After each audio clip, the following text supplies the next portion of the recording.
Rebonjour Faliko, tu vas bien? Oui, bonjour Mamadou, je vais très bien. D'accord, Et vous aussi, et j'espère que tous les auditeurs vont bien aussi. d'accord.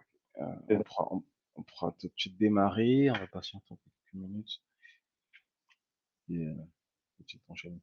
Donc, je vais peut-être commencer par me présenter, histoire de meubler avant de commencer exactement à 9h GMT, donc soit 11h heure de Paris. Je suis Amadou Tidiane Diawara, je suis cofondateur des Cybercafés et cyber freelancer, speaker et formateur aussi également. Donc, moi, j'interviens principalement sur les problématiques de conformité, type UNIS, DORA, et autour de la gestion de risque aussi également. Donc, j'interviens sur des missions aussi bien en France qu'en Côte d'Ivoire. Et nous avons lancé depuis, je crois, le mois d'avril, hein. Donc, ça fait 24 samedis qu'on se réunit donc, tous les samedis à 9h GMT. On a un invité ou deux pour parler de numérique. Donc, on a parlé de DevOps, on a parlé de cloud, on a même parlé de personal branding pour les acteurs du numérique. Et aujourd'hui, on reçoit Falikou Dosso sur le thème gestion des alertes et des incidents de sécurité au sein d'un SOC. Donc, on évoquera déjà ce que c'est un SOC. Il va nous présenter ce que c'est déjà un SOC, présenter aussi également comment est-ce qu'il travaille concrètement. Et on verra ensemble les perspectives du métier d'analyste SOC avec tout ce qui est innovation type IA et autres technologies. Donc, je serai accompagné de Souleymane Ouattara pour ce live LinkedIn, donc qui a lieu tous les samedis. Et on est très, très, très heureux de vous recevoir aujourd'hui. Donc, rebonjour encore à toi, Falikou. Je vais déjà Bonjour, peut-être te laisser te présenter et on va tout d'accord, de suite démarrer. ok. Donc, je suis Falikou Dosso, analyste SOC depuis 8 ans. Et donc, du coup, j'ai fait mes études supérieures. Bon, après le bac en Côte d'Ivoire, j'ai fait mes études supérieures ici en France et j'ai j'ai fait l'université de Valenciennes et du NO Cambrésis. Et après l'université, j'ai rejoint la région parisienne où j'ai fait mon stage de fin d'études euh, dans une entreprise de l'Île-de-France. Et après, j'ai fait mon parcours d'analyse SOC euh, jusqu'à aujourd'hui. Et donc, je suis heureux d'être parmi vous et de présenter ce thème qui est un thème central dans la cybersécurité, l'environnement SOC. D'accord, d'accord. Merci, merci Falikou. Effectivement, c'est un sujet assez vaste. On le sait. On a eu du mal peut-être à le programmer parce qu'on a eu plusieurs demandes autour du SOC, autour de la gestion d'incidents de manière globale. Donc, on a voulu aujourd'hui parler déjà du SOC, mais aussi également de comment se passe la gestion des alertes et des incidents de sécurité. Donc, est-ce que tu peux déjà nous dire ce que c'est un SOC déjà et quelles sont ses principales missions? D'accord. OK. Qu'est-ce qu'un SOC? D'abord, le SOC, c'est un centre opérationnel de sécurité. Et donc, c'est un lieu qui va concentrer l'ensemble des moyens de cybersécurité qui vont avoir pour rôle de protéger les données d'entreprise ou les traitements qui sont associés. Donc, généralement, le SOC va naître d'un besoin réglementaire, d'un enjeu de protection des données et également pour maîtriser les évolutions d'un point de vue cybersécurité du système d'information. Donc, le SOC est un lieu qui concentre des expertises, des outils et aussi des méthodes. Donc, des expertises qu'il va falloir mieux les employer et les utiliser. Et mélanger aussi les disciplines qui n'ont pas parfois l'occasion organisationnelle d'échanger sur les domaines des compétences qui sont très variés, qui vont du réseau, l'équipe système, et parfois dédié au système Windows, par exemple, et aussi d'analyse des codes. Donc, concernant les outils, ils vont avoir deux vocations. Une vocation à avoir une vision plus centralisée des aspects sécurité de l'entreprise et une vision d'homogénéiser les différents outils qui vont être générés au niveau du SOC. Donc, par rapport aux méthodes, le SOC, c'est également les méthodes, les process, des fonctionnements dont l'objectif est aussi d'avoir une approche reproductible et mesurable des aspects des traitements des cybersécurité, des protections de la donnée. Donc, le SOC est généralement indissociable du périmètre qu'on va lui définir. Le périmètre qui peut être technique, mais aussi organisationnel. Voilà, un SOC peut être global à une entreprise ou spécifique à une région géographique ou à une organisation au sein de l'entreprise. Donc, le SOC peut être aussi dédié à des aspects très spécifiques, par exemple, à des applications au niveau de l'entreprise. C'est pourquoi le périmètre du SOC est un aspect très important dans sa définition. Donc, voilà un peu une présentation du SOC. D'accord, d'accord. Donc, bon, j'imagine qu'on ne peut pas avoir un SOC sans des personnes qui y travaillent, généralement appelées analystes SOC. Il y a forcément une très grosse équipe, mais ce qui en ressort, généralement, c'est l'analyste SOC. C'est quoi son rôle exactement dans ce dispositif? Bon, aujourd'hui, le SOC est composé de plusieurs aspects, hein. Il y a la veille sécurité, qui est plus particulièrement les vulnérabilités qui peuvent affecter les systèmes d'information en passant par des scanners de vulnérabilité qui vont régulièrement évaluer le niveau d'exposition et le niveau des risques du système d'information à des menaces de type malware ou des exploits. Bon, le SOC va aussi exploiter des équipements de sécurité, les équipements des réseaux, des filtrages, les firewalls, les passerelles des messageries. Donc, le SOC prend de plus en plus en compte les équipements au plus près de la menace, par exemple les EDR ou encore les systèmes visant à protéger les infrastructures en cloud. Et il faut reconnaître que l'enjeu d'exploitation des équipements de sécurité amène très rapidement à leur supervision et notamment la détection d'incidents de sécurité. La détection d'incidents de sécurité est un enjeu majeur pour le SOC. Il vise d'une part à collecter les journaux ou les événements de sécurité, à les corréler surtout ou à les traiter. L'outil pivot autour de cette détection d'incidents, c'est le CIEM. Donc, le CIEM est l'outil phare du SOC qui va permettre de remonter les incidents de sécurité à partir d'événements qui sont collectés ou d'alerte de sécurité. Donc, on a pas mal de CIEM sur le marché. Et un exemple, Curada, qui est un exemple de CIEM qui permet de gérer un très grand nombre de sources et limiter également les faux positifs pour concentrer les incidents de sécurité et les rendre les plus pertinents possibles. Un enjeu également pour le SOC, c'est de pouvoir répondre aux incidents de sécurité qui sont détectés.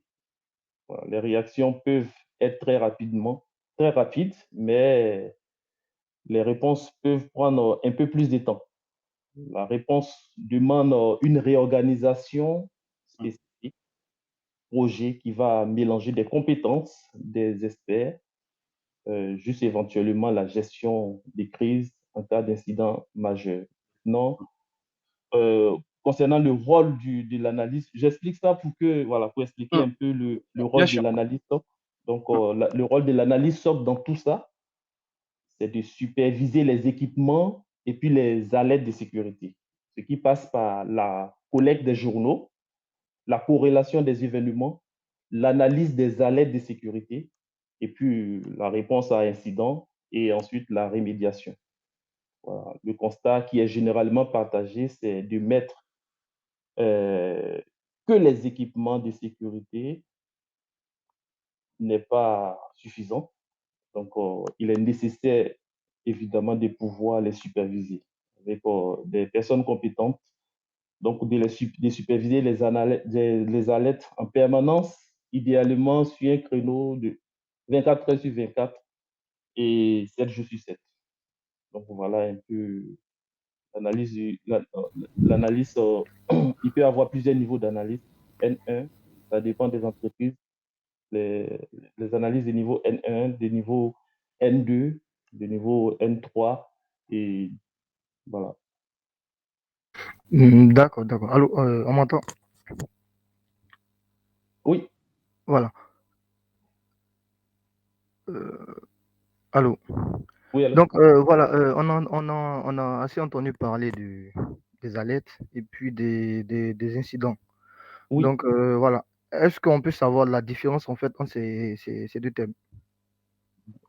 aujourd'hui, les alertes sont des notifications basées sur les règles que nous avons mis en place à partir des scénarios que nous avons réfléchis, donc des use cases que nous avons déployés.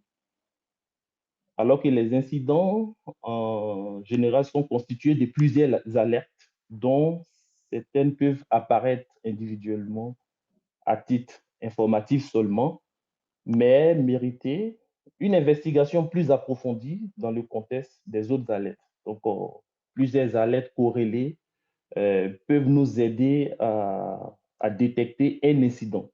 Donc, du coup, voilà un peu la différence entre les alertes et les incidents. L'alerte est une notification basée sur une règle que nous avons mis en place, alors que les incidents sont en général constitués de plusieurs alertes.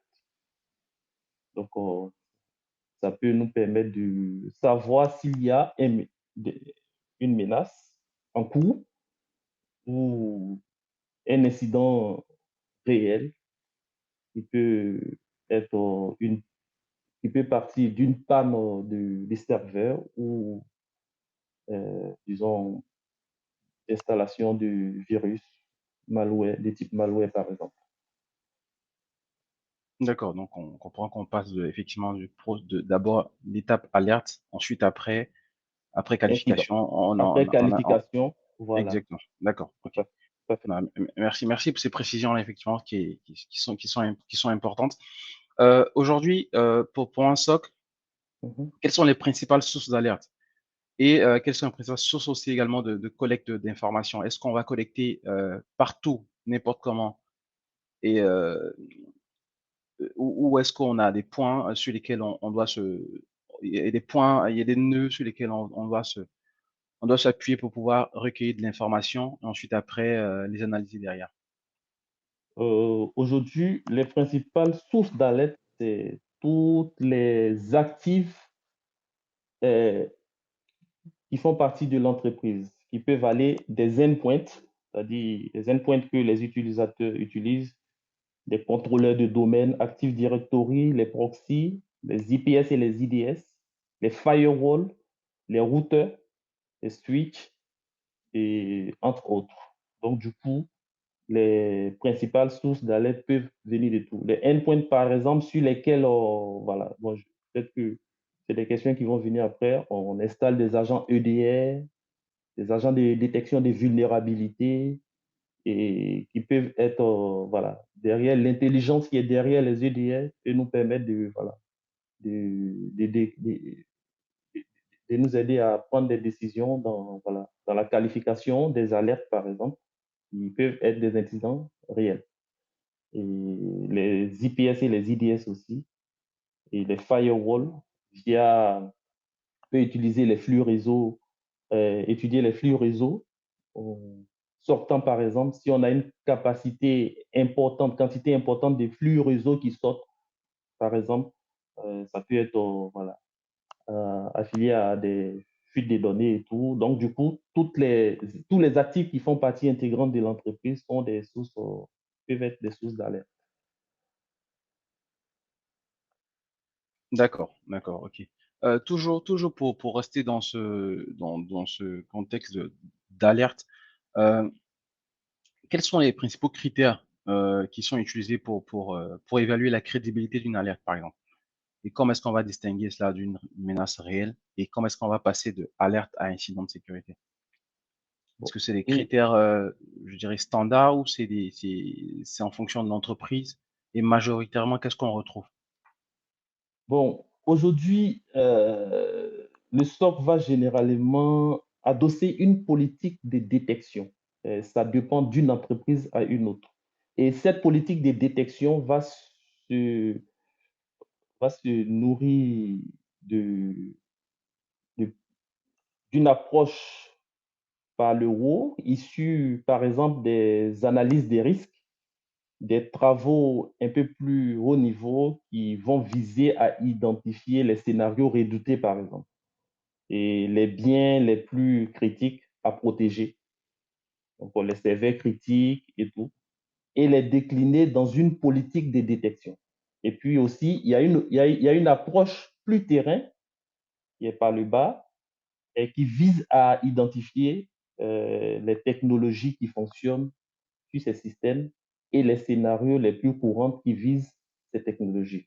Et ces deux approches vont se compléter pour avoir une politique de détection la plus opérationnelle possible et en même temps, il va viser à protéger les aspects les plus précieux de l'entreprise. Donc, la cybersoc s'applique sur un périmètre et un périmètre qui, dans un premier temps, peut être de taille modeste et au fur et à mesure, on peut complexifier sur plusieurs périmètres. Donc, les alertes, ça dépend, ça peut aller, on se base sur l'analyse des risques fournis et pour pouvoir mettre en place des scénarios redoutés. Et c'est grâce à ces scénarios que nous mettons en place, voilà, en définissant des use cases pour mettre en place les règles des corrélations que nous souhaitons. Parce qu'aujourd'hui, tu ne peux pas, si tu subis aujourd'hui une attaque, sur quoi tu vas te baser pour pouvoir faire tes investigations? Bien entendu, dans un premier temps, voilà, les scénarios que tu as mis en place pour pouvoir les détecter.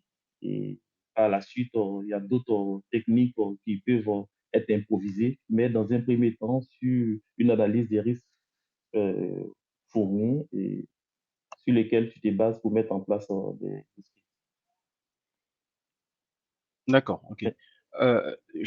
Là, tout à l'heure, peut-être, je reviens sur ma question que j'avais posée tout à l'heure, à savoir quelles sont les sources de, de données, sur quelle base les analyses se font.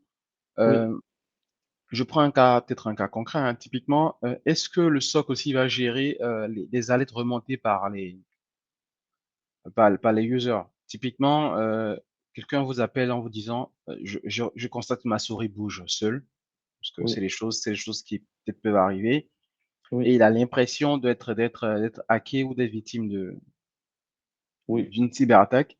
Est-ce oui, que vous gérez ce type aussi également oui. d'alerte aussi?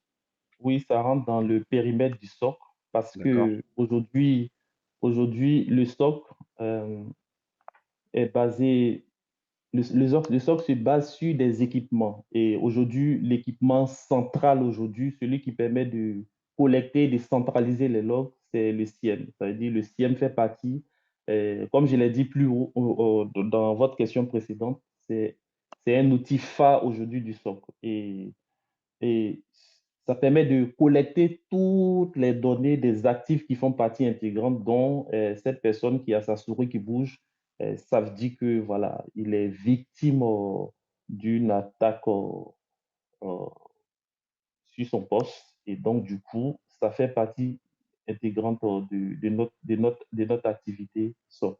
Et là, à partir du moment où il nous prévient tout cela, ça permet de pouvoir euh, voilà, qualifier cet événement comme un incident de sécurité. Et cette alerte comme un incident de sécurité et tout de suite, il faut prendre les premières décisions qui sont voilà, d'isoler déjà le poste de travail en vue d'investiguer par la suite sur les disques en faisant un dump de la mémoire ou en utilisant des outils tels que Volatility ou Autopsy pour étudier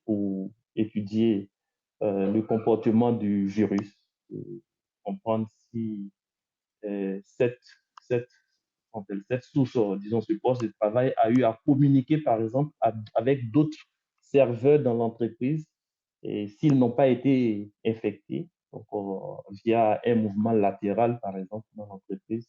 Et puis, ça permet de pouvoir prendre des décisions, isoler les postes qui ont eu à communiquer en interne avec ce poste de travail et puis investiguer là-dessus par la suite, faire de l'analyse forensique.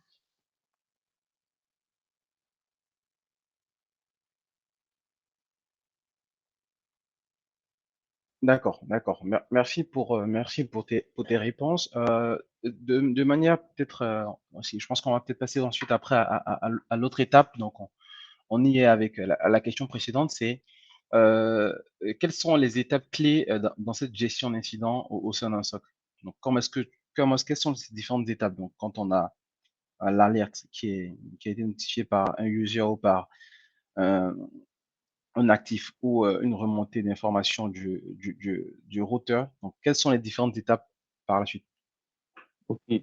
Les étapes clés aujourd'hui, comme je l'ai dit tout à l'heure, au sein du SOC, il faut des différents niveaux d'analystes. Les niveaux 1, les niveaux 2, les niveaux 3. Aujourd'hui, les niveaux 1, ils sont censés recevoir les premiers alertes. Ce sont eux qui qualifient l'alerte par rapport à des fiches réflexes qu'on a mis à leur disposition. Et donc, du coup, dès qu'ils reçoivent l'alerte, ils vont faire un premier niveau d'investigation pour juger si cette alerte présente des faux positifs, est un faux positif ou ça mérite d'investigation supplémentaire. Et donc, à partir des premières investigations que le niveau 1 va faire et donner son appréciation par rapport à cette alerte, c'est là que il peut escalader ou clôturer le ticket. Il clôture, si il juge que c'est un faux positif, il clôture, mais il documente par la suite. Et ces documents vont être stockés dans un espace sécurisé des analystes. Maintenant, ça c'est le premier niveau, la première étape. Et la deuxième étape, s'il juge que ça mérite des investigations supplémentaires, il peut escalader au niveau 2. Le niveau 2 qui va s'appuyer sur pas mal d'outils, pas mal d'outils à son actif pour investiguer, pour des investigations supplémentaires. Donc, du coup, à partir de là, si le niveau 2 arrive à, par exemple, si c'est une IP source qui a été considérée comme malveillant, il va s'appuyer sur des outils qui vont juger la réputation de cette IP source. Donc, des outils tels que Abuse IP Database qui permet de vérifier la légitimité des IP sources. Et aussi, il peut s'appuyer aussi sur des outils tels que Juris Total.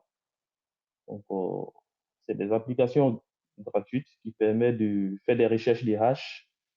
Donc, du coup, il y a pas mal d'outils comme ça, et tels que le Browsing History View, qui permet de vous donner l'historique des différents navigateurs dans un seul tableau. Donc, à partir de là, s'il juge que cette source ne représente pas de menace pour, pour, pour notre enseigne, il peut clôturer l'incident et puis la documenter pour que si jamais on repère cette même source un autre jour, bien une autre fois, on peut la classer comme un faux positif. Sinon, s'il juge que voilà, ça a une réputation mauvaise, il peut soit escalader ou communiquer au niveau 3 ou communiquer directement avec les équipes qui sont en charge de ces équipements.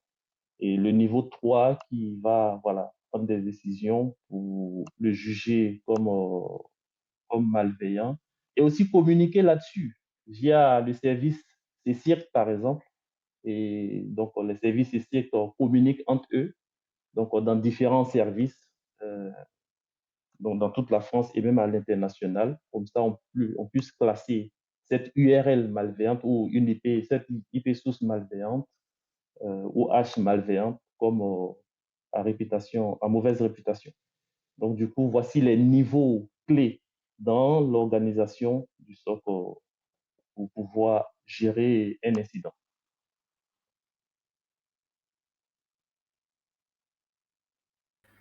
D'accord. Moi, j'aimerais savoir si tout à l'heure, vous avez parlé de communication, voilà, autour des différents incidents et tout. Donc, comment se fait alors cette communication interne et externe pendant la gestion d'incidents? OK. Pendant la gestion d'incidents, il y a le SOC et puis il y a le CSIRT.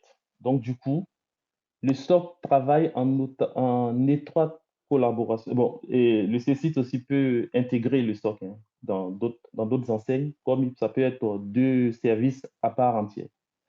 Et la communication interne se fait, comme je l'ai dit, euh, via un mail, une plateforme groupée entre les différents niveaux de les N2, N3 et puis chef de projet, et, disons le management, tout ça inclus là-dedans.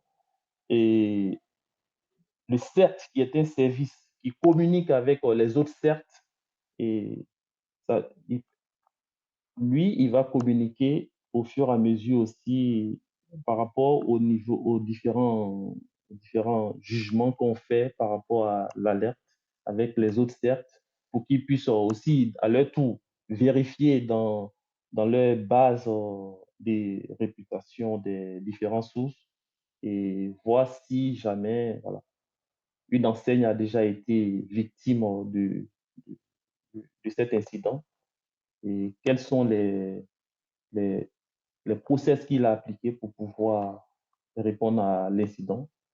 Donc, il y a un échange qui se fait en externe via les CERT et en interne avec les différents niveaux de sécurité, de cybersécurité, N1, N2, N1, N2.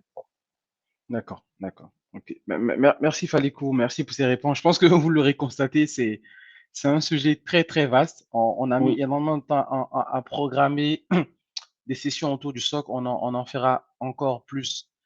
Donc on essaie effectivement, vous l'avez constaté, d'essayer de circonscrire, rester sur les phases d'alerte et d'incident de sécurité, oui, sans forcément entrer aussi également, comme il a dit, dans la partie CERT. oui, Euh, la question, donc je rappelle, hein, on a un format de 30 minutes. Donc, l'idée, c'est de rester précis et vraiment concis sur un thème. On va vous laisser aussi également poser des questions. On va certainement dépasser de 2-3 minutes, si vous le permettez, mais on va vous laisser poser des questions. Vous avez juste à lever la main pour prendre la parole.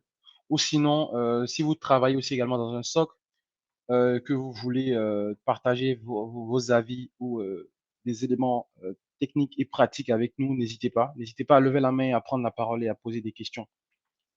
Je crois qu'il y a Dr Yacine qui veut prendre la parole. J'arrive pas à lui donner la parole. Je sais pas si Suleiman y arrive. Mais n'hésitez pas à lever la main. Attends, je reste encore. Donc, Allô? donc on a encore 4 minutes avec vous. On va prendre la question du docteur Yacine. Je ne sais pas si vous avez une question, vous avez des choses à partager avec nous. Ensuite, celle de Alassane. Ben, allô, allô? Est-ce qu'on Oui, m'entend? oui, bonjour docteur, on vous écoute. Oui, bonjour à tous et merci donc à Falitou donc pour cette belle présentation justement qui a couvert, on va dire, un grand chantier, hein. Voilà, donc merci encore une fois. Peut-être une petite question, c'est de savoir en termes d'organisation, je veux dire, sur divers socles, est-ce qu'il y a une sorte de coordination à l'échelle nationale? C'est-à-dire que c'est clair que, indépendamment du périmètre, ça peut être une entreprise ou ça peut être une organisation d'une certaine taille, mais est-ce qu'il y a une sorte de coordination d'un point de vue national ou international. Voilà, de sorte à ce qu'une information ou une attaque est perçue d'un point de vue local, mais qui est communiquée de sorte à ce que des garde-fous soient justement mis en œuvre justement pour pouvoir faire un peu de prévention. Voilà, c'est un peu là ma question. Merci beaucoup.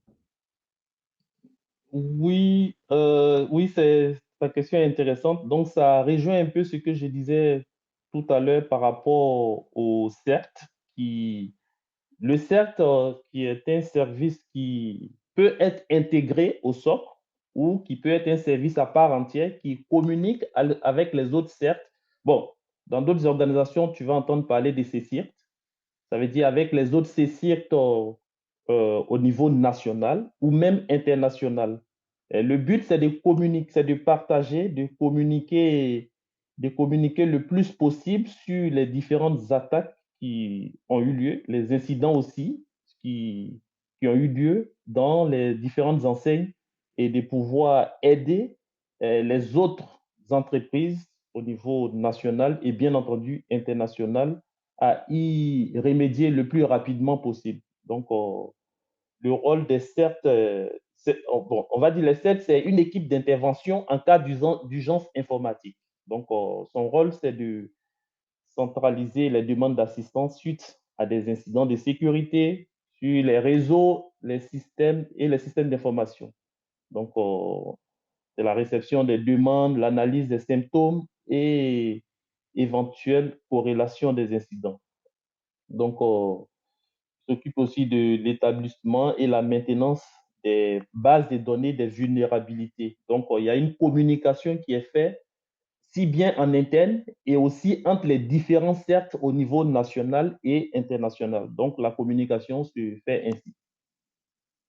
Merci beaucoup. Merci. D'accord, donc on voit que c'est important la coopération entre les différents CERT, SOC, Tout à fait. pour pouvoir partager les données, et partager les informations et pouvoir recueillir encore plus d'IoT. Tout à fait. Merci Falikou. Alassane, je ne sais pas si tu as une question ou des éléments à nous partager aussi également. Bonjour à tous, merci. Non, c'est plus des questions, pas des éléments à partager directement. Donc déjà, je remercie Falikou pour nous faire découvrir son environnement. C'est vrai qu'on entendait, mais on ne savait pas forcément à quoi ça répondait. Ma question, c'est déjà, dans la présentation, il a parlé un peu des différents éléments qui sont utilisés comme les SIEM, les IPS, les IDS. Je voulais demander de façon pratique ou peut-être dans son environnement, comment le choix de ces outils-là sont faits. Sachant que maintenant, il y a des constructeurs, voilà, pour ne pas les citer, qui eux-mêmes développent ces différents outils euh, au niveau de leurs équipements pour qu'on puisse utiliser ces outils directement pour avoir qu'un seul constructeur. Donc, au niveau d'une boîte, est-ce que le choix est fait avec un seul constructeur ou il y a d'autres outils qui sont utilisés et comment le choix se fait? Et ma deuxième question rapide, bon, ça dépendra du temps, de façon organisationnelle, les questions de cybersécurité, d'attaque, elles sont vraiment rapides, les gens ils s'adaptent, ça va tellement vite. Donc, en interne, au niveau de Falikou, hein, je veux bien qu'il partage son expérience, comment eux, ils s'arrangent pour pouvoir se mettre à jour, je dirais ça comme ça, par rapport aux différentes évolutions. Parce que maintenant, comme on le sait, il y a l'intégration de tout ce qui est intelligence artificielle au niveau des SIEM, aussi pour pouvoir détecter plus rapidement les intrusions, analyser les logs. Donc, eux, en tant que utilisateurs et première personne ressource, comment ils s'y prennent pour pouvoir suivre ces différentes évolutions en termes de formation. Merci. OK, merci Yacine pour tes questions. Et donc, par rapport aux différents outils, on ne suit pas forcément, disons, un seul constructeur. Il y a une étude comparative qui est faite à notre niveau pour pouvoir prendre une décision. C'est selon nos besoins, bien entendu, et selon le périmètre déterminé. Et donc, tout à l'heure, j'avais parlé de périmètre. C'est très important. Le périmètre à définir. Et ça, quand on définit le périmètre, ça permet de réfléchir sur le choix à faire dans les outils que nous allons choisir par la suite pour le périmètre. Donc, il n'y a pas à notre niveau, on n'a pas de constructeurs fixes. Et voilà. On fait une étude comparative sur le marché et aussi les constructeurs peuvent venir aussi faire des présentations et ça nous permettra de pouvoir faire le choix par rapport à la pertinence de leur présentation, de la présentation de l'outil. Et donc voilà, on n'a pas de constructeur fixe. La deuxième question, c'était sur quoi déjà? Excuse-moi. Je crois que c'était sur la veille. Sur la veille, comment est-ce que vous assurez la Ah, veille pour sur la veille, oui, au même niveau d'information et de oui, capacité surtout des cyberattaquants? ok. Donc, sur la veille, comme je l'ai dit, on est organisé de telle sorte que on a différents services dans le stock. On a le service qui s'occupe de la veille de sécurité. Il va utiliser, par exemple, des outils tels que CyberWatch, que vous connaissez. Et on a des équipes de pen testers, donc, qui vont utiliser les moyens et les outils qu'ils ont pour pouvoir tester notre plateforme. Et aussi, on a les analystes à côté, donc, qui vont s'occuper de tout ce qui est la cyberdéfense pour pouvoir détecter les différents. Donc, c'est une coordination avec différents services parce que ces différents services communiquent régulièrement et on a des réunions hebdomadaires pour pouvoir voilà, soulever les différents points que nous avons constatés. Et si c'est au niveau de la veille, il y a la communication qui est faite continuellement et lors de la réunion, on communique là-dessus et les pentesters aussi vont voilà, utiliser les moyens qu'ils ont et puis les outils en se basant sur les outils et aussi les techniques et les tactiques qu'ils découvrent via voilà, soit des forums ou d'autres enseignes pour pouvoir voilà, faire des tests de pénétration dans le système d'information. Et derrière, les analystes sont là pour détecter et puis pouvoir mettre en place des scénarios basés sur ces différentes tactiques et techniques utilisées par l'open tester pour enrichir nos use cases afin de pouvoir nous aider à détecter plus rapidement les menaces. D'accord. Je ne sais pas si ça répond à la question d'Alassane et précisément à la question de Dr. Yacine, mais je pense que on l'aura constaté. Je crois que c'est l'une des premières fois où on dépasse le temps. Donc, vraiment, veuillez nous excuser. Donc, je rappelle, hein, Cybercafé, c'est la communauté de professionnels et de passionnés du numérique. Donc, on se réunit tous les samedis. Ça fait 24 samedis. Donc, c'est la 24e session. 24 samedis qu'on se réunit tous les matins, samedi matin, pour dégrossir en griffe un sujet de manière précise et concise pendant 30 minutes. Donc, on a été très heureux de recevoir Faliko sur ce thème. On aura certainement et bien entendu à reprogrammer avec d'autres interlocuteurs. Donc, si vous avez des connaissances, des personnes qui travaillent dans un SOC autour de la gestion d'incidents de sécurité, typiquement, on n'a pas forcément abordé un peu plus précisément l'impact de l'IA sur le SOC, sur la manière de gérer l'incident de sécurité. On n'a pas peut-être eu le temps aussi également de voir un peu l'ensemble des outils. Donc, si vous avez des personnes aussi également qui travaillent sur des outils en particulier ou qui sont experts sur typiquement Curada ou d'autres outils hein, ou d'autres fabricants, vous avez des fabricants aussi que vous connaissez, n'hésitez pas à nous écrire pour qu'on puisse en parler et on puisse vulgariser tous ensemble sur un sujet. Donc, merci encore à toi, Faliko. Merci à Dr. Yacinthe et Alassane pour vos questions. Merci à Et vous. on va vous donner rendez-vous samedi prochain. Donc, soyez-en sûrs, samedi, on a toujours un intervenant sur un thème. Donc, samedi, on parlera de l'impact de la protection des données sur le marketing digital. Donc, on sera avec Dr. Yacinthe. Donc, l'idée, c'est de voir comment les entreprises peuvent mener des campagnes marketing tout en respectant la vie privée des utilisateurs. Donc, merci encore à tous et merci pour la compréhension. On a dépassé le temps de 7 minutes. On va pas vous prendre plus de temps que ça. Merci encore. Et n'hésitez pas à nous écrire si vous avez des personnes à proposer ou si vous-même vous souhaitez intervenir sur un thème. on sera très, très, très heureux de vous entendre, de vous recevoir. Merci encore à tous. Excellent week-end. Portez-vous bien et à très vite. Merci et bon week-end à vous. Merci, bon week-end et rendez-vous samedi prochain. Merci Falikou, merci à tous. Bon week-end. Merci.